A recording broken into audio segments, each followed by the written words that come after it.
Yum, yum, yum.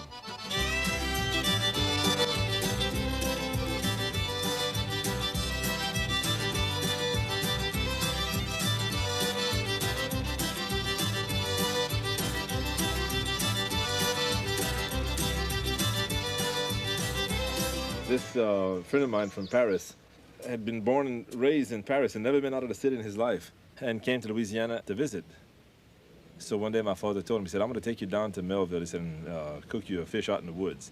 So we came down the river, we bought a catfish. We were 3 people. We bought a catfish, I think weighed 12 pounds. And we went out in the woods somewhere back yonder. And we cooked that fish and we ate it all 12 pounds, 3 people. And this young man said, he said, you know what? He said, I've been in all those fancy restaurants, he said, in Paris. He said, the most famous restaurants that had international fame for their cuisine.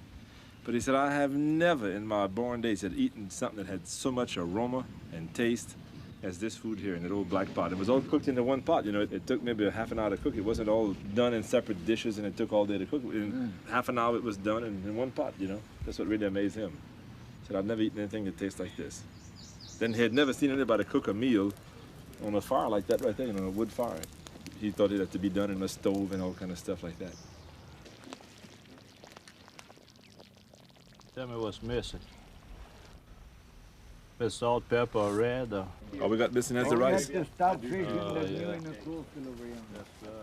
never seen any use for a cookbook. Never. Yeah, I don't need it. You never used a cookbook? No. What about you, Alan? You ever use a cookbook? No. How about you, Mark? You ever use a cookbook? No, never read one. Where do you learn to cook? People like Alan and my father, people like that. Just watching. Just watching, experience.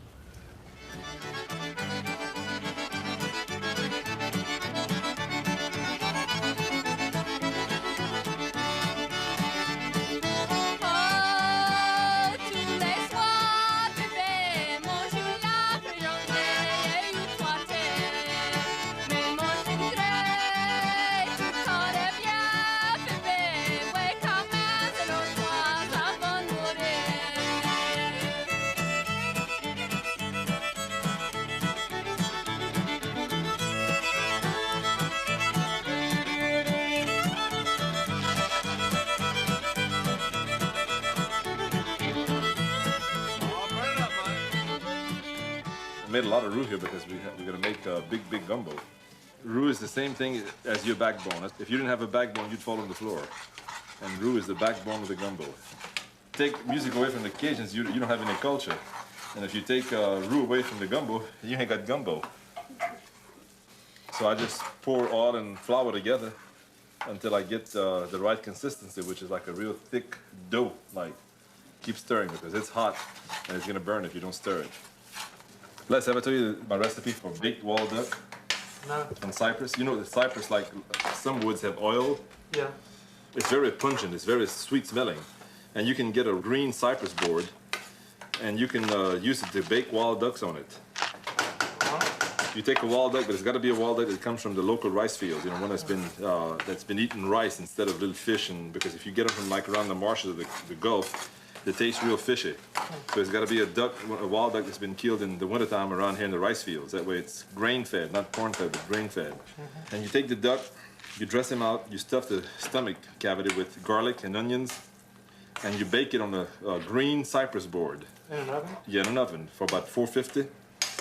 At about 450 degrees, and for about 2 hours, well seasoned with red pepper, salt, onions. And then when it's done, you throw the duck away and you eat the cypress board.